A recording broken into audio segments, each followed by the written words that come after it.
ये conditional structure से related हमारा नेक्स्ट वीडियो है, जिसमें हम बात करेंगे कुछ एग्जाम्पल के बारे में लूप और इफ स्टेटमेंट से रिलेटेड। तो चलिए देखते हैं, एग्जाम्पल के बारे में बात करेंगे।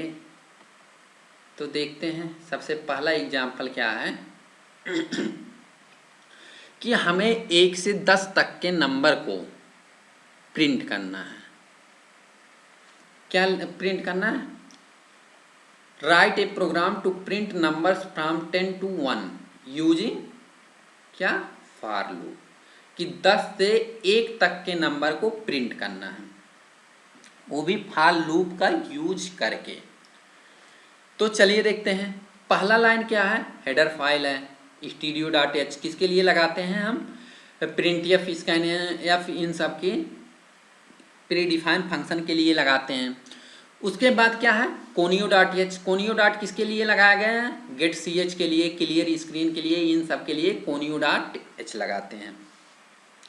इसके बाद जब हमारा ये प्रोग्राम पूरा कंपाइल होगा तो सबसे पहला कंपाइलर का काम क्या है कि हमारा मेन फंक्शन को सर्च करेगा। मेन फंक्शन यहाँ पे है। मेन फंक्शन के अंदर क्या लिखा है? Int n। इंट n का मतलब क्या है कि एक इंटीजर है जिसका नाम n है, उसकी डेटा टाइप n है। तो इंटीजर n का क्या मतलब? एक वेरिएबल है। वेरिएबल है तो ये मेमोरी में स्थान एक्यूपाई करेगा कुछ। तो मान लीजिए ये मेरी कंप्यूटर की मेमोरी है, इसमें इतना स्थान n एक्यूपाई कर लिया। मान लीजिए n एक्यूपाई कर लिया है, तो हम यहाँ शो कर दे रहे हैं कि ये n है। और इसका कुछ एड्रेस होगा मेमोरी में। अगर हम कंप्यूटर ऑर्गेनाइजेशन पढ़ेंगे तो हम वहाँ हम चर्चा करेंगे कि पर्टिकुलर जो डाटा सेव होगा किसी न किसी एड्रेस पे सेव होगा। तो कुछ मान लीजिए इसका एड्रेस है, मान लीजिए हम मान रहे हैं कि इसका एड्रेस 2001 है, मतलब ये जनरल टर्म में मान रहे हैं। उसके बाद क्या है कि क्लियर स्क्रीन, मतलब आउटपुट जब दिखेगा ब्लैक स्क्रीन पे तो वहाँ और कोई लाइन नहीं होगा, इसके बाद जितनी लाइन एग्जीक्यूट होगा वो दिखेगा।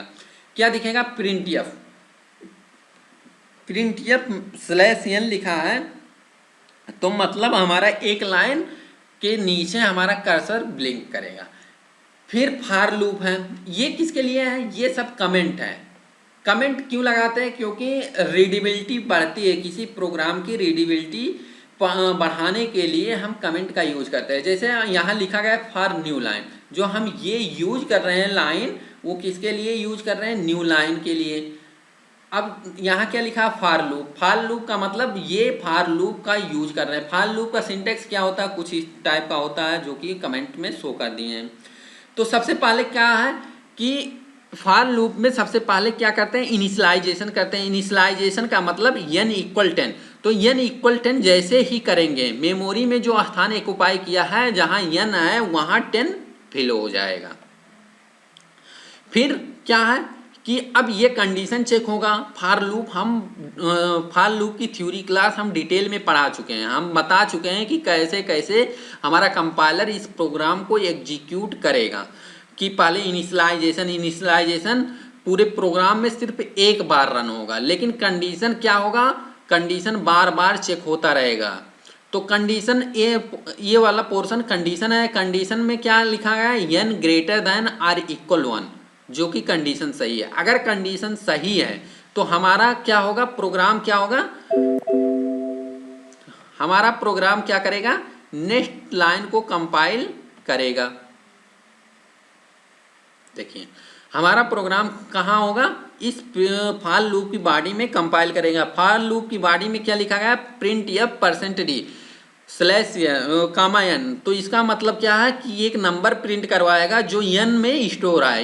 n में क्या इंटीजर स्टोर है, तो उसके लिए फॉर्मेट स्पेसिफायर %d लगा है। तो यहाँ से क्या नंबर हो जाएगा? यहाँ से नंबर 10 हो जाएगा। 10 होने के बाद क्या होगा? 10 होने के बाद अब क्या होगा? लूप की यहां तक आया, लूप यहां तक आया, फिर n माइनस है, मतलब डिक्रीमेंट हो रहा है। अगर हम चाहें तो एक यहाँ लाइन और भी बढ़ा सकते हैं कि जो प्रिंट एफ बैकस्लैश एन है, तो मतलब जो नंबर आप प्रिंट होगा वो अगली लाइन में होगा। अगर हम ये नहीं लिख रहे हैं तो सेमी लाइन में होगा। तो यहाँ अब n की वैल्यू क्या माइनस माइनस हो गई, n की वैल्यू अभी 10 थी तो अब माइनस माइनस हो गया, अब कितना हो गया है 9 हो चुका है, 9 हो चुका है। तो सबसे पहले हम जो यहाँ अलग फिगर ही बना देते, जो अभी यहाँ मेमोरी में 9 था अब कितना आ चुका है यहाँ 10 आ चुका है, ओ सॉरी 9 आ चुका, पहले जो 10 था अब 9 आ चुका है, 9 हो गया है इनकी वैल्यू। फिर कंडीशन चेक हुआ, कंडीशन चेक करने के बाद ट्रू हुआ, ट्रू होने के बाद फॉर लूप की बॉडी में इंटर किया, फॉर लूप की बॉडी में यहाँ प्रिंट फंक्शन है तो इसके हिसाब से क्या प्रिंट होगा, अगला 9 प्रिंट हो जाएगा। फिर यानी कि फिर इंक्रीमेंट वाले पे गया, मतलब यहाँ डिक्रीमेंट लगाया तो यहाँ इस एक्सप्रेशन पे गया तो यहाँ से n की वैल्यू कम हो गई, n की वैल्यू अब 8 हो चुकी है। n की वैल्यू अगर 8 हो गई है तो फिर कंडीशन चेक होगा, कंडीशन चेक होने के बाद कंडीशन ट्रू है, फिर प्रिंट या फंक्शन पे फॉर लूप की बॉडी में आएगा, प्रिंट या फंक्शन एग्जीक्यूट होगा तो यहाँ से 8 प्रिंट होगा। इस तरीके से क्या होगा, जब 1 प्रिंट हो जाएगा मतलब 10 9 8 7 प्रिंट होगा, फिर 6 प्रिंट होगा, फिर 5 प्रिंट होगा, फिर 4 प्रिंट होगा, फिर 3 प्रिंट होगा, फिर 2 प्रिंट होगा, फिर 1 प्रिंट होगा। अब देखिए जब 1 तक प्रिंट हो गया, 1 प्रिंट हो गया, अब n की वैल्यू 1 है, 1 इक्वल 1 तो ये कंडीशन ट्रू होके 1 प्रिंट हो गया। अब क्या होगा, फिर अब ये लूप रिपीट करेगा, n की वैल्यू अब यहाँ से डिक्रीमेंट होके 0 हो जाएगी। 0 होने के बाद ये कंडीशन चेक हुआ, कंडीशन चेक होने के बाद क्या पता चला कंडीशन फॉल्स है, तो अब हमारा कंपाइलर इस फॉर लूप की बॉडी में इंटर नहीं करेगा। फॉर लूप की बॉडी में नहीं इंटर करेगा तो अगला नेक्स्ट लाइन क्या है, गेट सी एच फंक्शन है। गेट सी एच फंक्शन क्यों लगाते हैं, स्क्रीन को होल्ड करने के लिए लगाते हैं, ये भी पहले ही हम बात कर चुके हैं। तो इस पूरे प्रोग्राम का आउटपुट जो आया क्या आया, 10 9 8 7 6 5 4 3 2 1। आई होप समझ में आ गया होगा।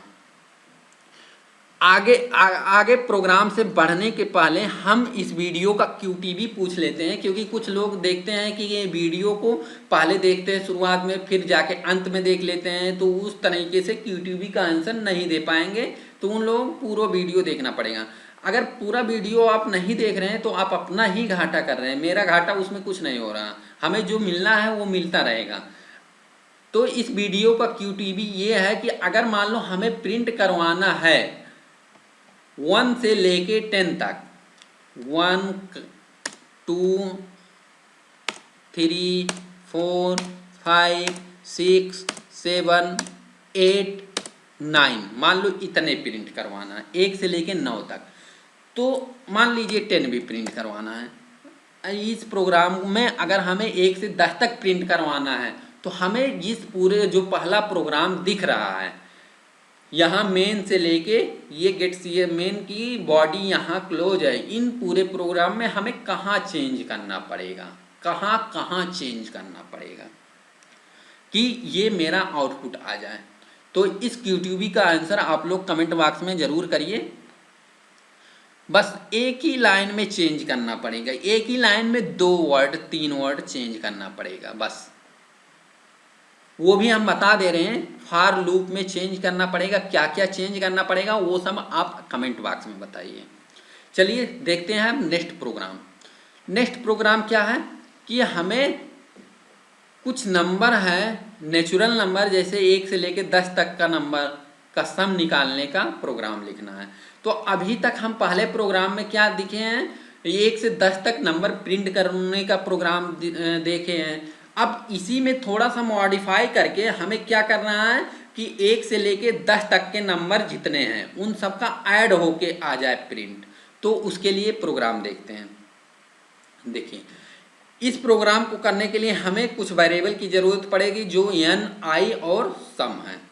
देखिए n किसके लिए है, n नंबर जो कौन सा नंबर है मतलब कहाँ तक के नंबर का, हमें पॉजिटिव नंबर तक का कहाँ तक का सम निकालना है। मान लीजिए 1 से लेके 10 तक का नंबर निकालना है तो हमें n की वैल्यू 10 रखनी पड़ेगी। अगर 1 से 5 तक के नंबर को हमें सम निकालना पड़ता है तो n की वैल्यू में हम 5 प्रिंट कर रखते। फिर हमें i के लिए i क्यों यूज किया गया है, लूप को इंक्रीमेंट या डिक्रीमेंट i लूप के वेरिएबल के लिए यूज किया गया है। फिर अगला है सम, अगला सम है तो उसके लिए यूज किया गया है सम वेरिएबल, सम की वैल्यू को स्टोर करने के लिए यूज किया गया है। अब नेक्स्ट लाइन देखते हैं। अब ये जो लाइन है int n i sum equal 0, तो मेमोरी अगर कंपाइल करेगा तो मेमोरी में कुछ इस तरह से स्थान ऑक्युपाई करेगा, ये n के लिए, ये i के लिए, ये सम के लिए। कोई ज़रूरी नहीं इसी सीक्वेंस में, मेमोरी में कहीं भी ये हो सकता है। हम एक एग्जाम्पल के तौर पे खाली बता रहे हैं कि कुछ इस तरीके से ये स्टोर होगा।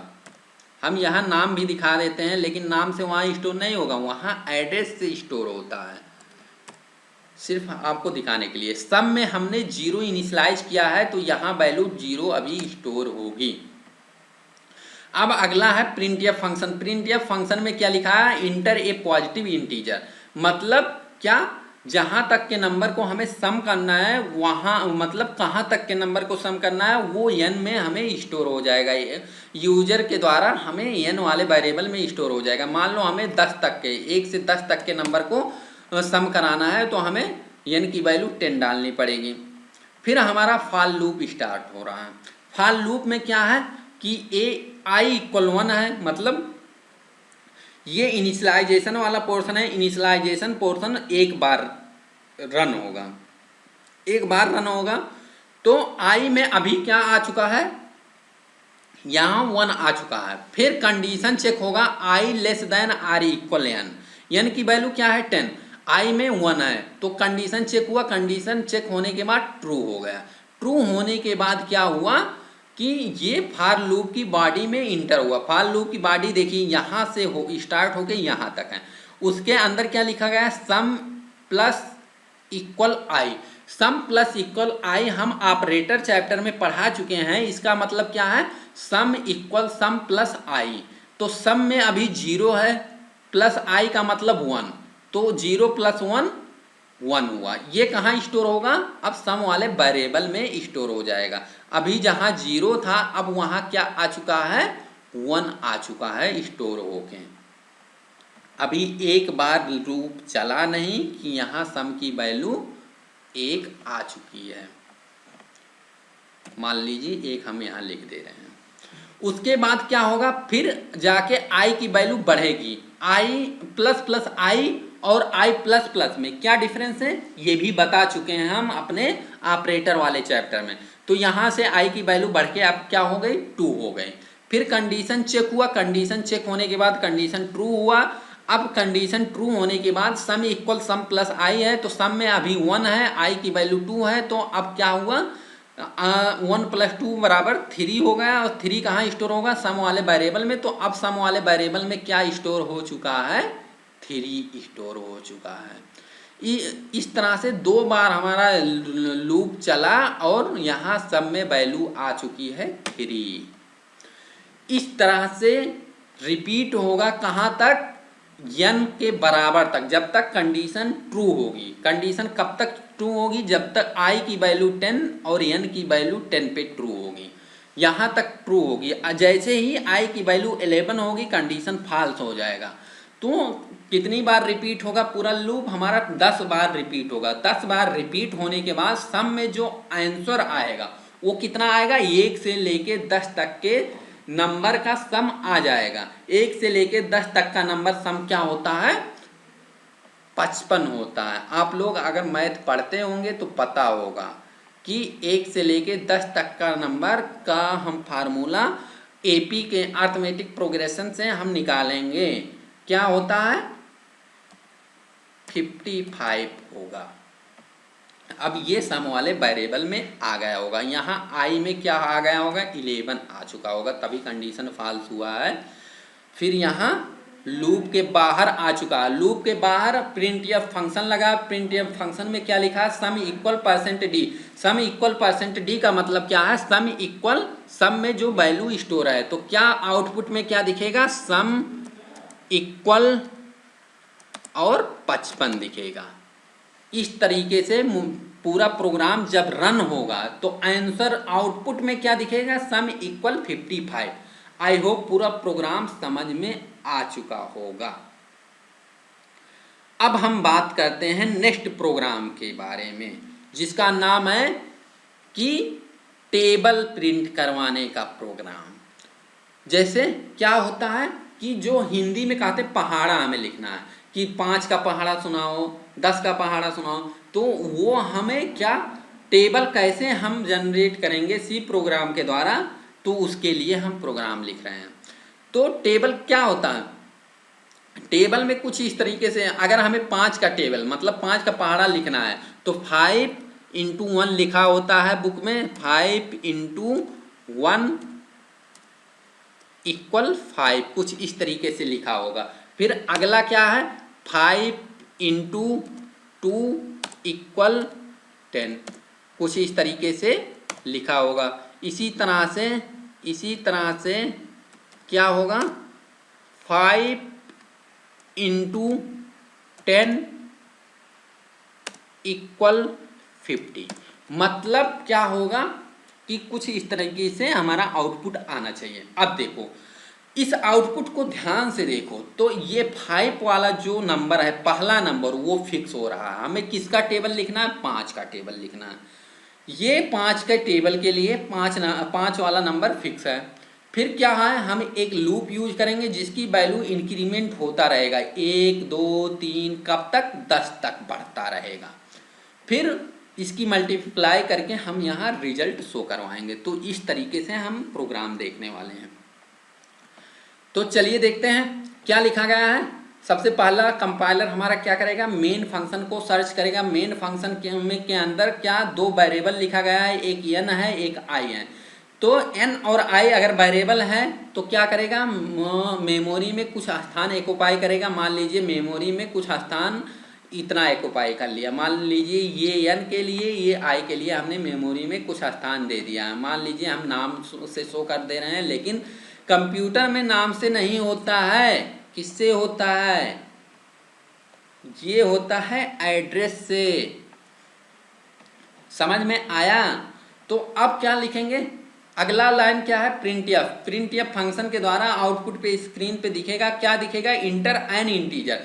ये इंटीजर में कुछ इंटीजर इंटर करेंगे। क्या इंटीजर इंटर करेंगे, जिसका हमें टेबल चाहिए। हमें मान लो 5 का टेबल चाहिए, तो हम 5 प्रेस करके इंटर करेंगे तो ये कहाँ सेव हो जाएगा, n वाले वेरिएबल में। ये कहाँ से पता चला है, स्कैन एफ वाले फंक्शन के अंदर ये लिखा गया है। अब n वाले वेरिएबल में 5 आ चुका। अब हम एक लूप लगा रहे हैं। लूप में क्यों लूप लगा रहे हैं, क्योंकि हमें एक इंक्रीमेंट करवाना है, सबके साथ इंक्रीमेंट करके गुणा करना है।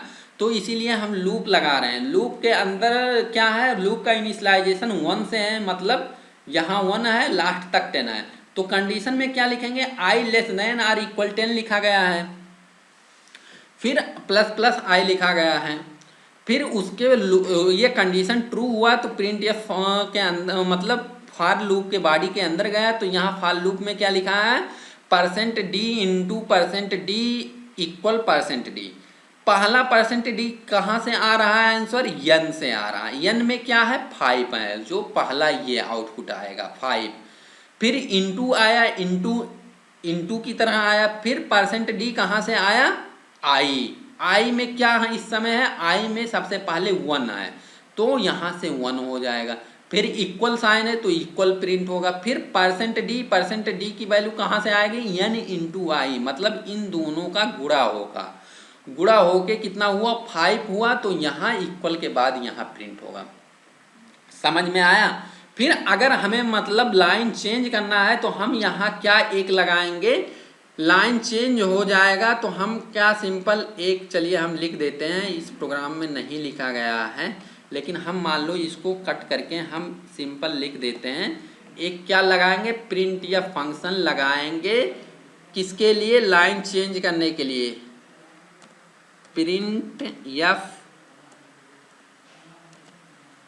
प्रिंट एफ फंक्शन के अंदर क्या करेंगे? बैकस्लैश n लगाएंगे, बैकस्लैश n लगाएंगे, जिससे क्या होगा? न्यू लाइन हमारा चेंज हो जाएगा, कंपाइलर चेंज करेगा। फिर हम फार की बॉडी क्लोज कर दे रहे हैं। अब इससे क्या होगा? हमारा आउटपुट नेक्स्ट लाइन में दिखेगा। अगला, अब आई की वैल्यू चेंज होके 2 हो गई, आई की वैल्यू चेंज होके 2 हो गई। कंडीशन चेक हुआ, कंडीशन ट्रू हो गया, कंडीशन ट्रू होगा तो ये प्रिंट एफ फंक्शन हमारा एग्जीक्यूट होगा। प्रिंट एफ फंक्शन एग्जीक्यूट होने के बाद ये लाइन आउटपुट में आएगा। फिर ये भी प्रिंट एफ फंक्शन एग्जीक्यूट होगा। इस लाइन से हमारा कर्सर जो है नेक्स्ट लाइन में ब्लिंक करेगा। इसी तरह से हमारा लूप पूरे 10 बार लूपिंग होगा, 10 बार चक्कर लगाएगा तो हमारे पास कुछ इस तरह से आउटपुट आ जाएगा। आई होप समझ में आ गया होगा ये तीनों प्रोग्राम। तो बस इसी पे आज वीडियो की समाप्ति करते हैं। और इस वीडियो को समाप्त करने से पहले इस वीडियो का QTB पूछ लेते हैं। सॉरी, QTB पहले से पूछा गया है, QTB पहले से पूछा गया है, सिर्फ आपको कमेंट बॉक्स में इसका आंसर बताना है। तो वीडियो देखने के लिए थैंक यू।